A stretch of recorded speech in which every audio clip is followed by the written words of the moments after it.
This is another teaching video on glissandos, only this one is when you have to do two notes at a time, and perhaps your other hand is busy doing something else, so you can't just do this,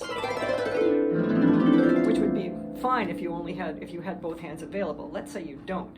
What do you do? So you have to use 2 and 3, and I bend back my second finger. And the tricky thing is try to do it without hearing any nails. So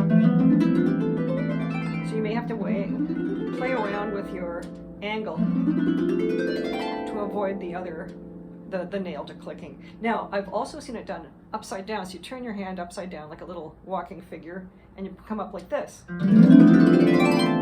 only trouble is, it's a little hard to end it. This way is a little easier for ending it. Now, if you're coming down, you can either do both hands if they're available, or you can even turn your hand like a victory sign. Oh, sorry, backwards like this.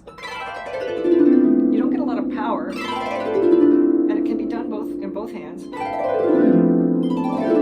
And it takes a little practicing to get the exact interval that you have to get. So it could be in thirds, it could be in sixths or something.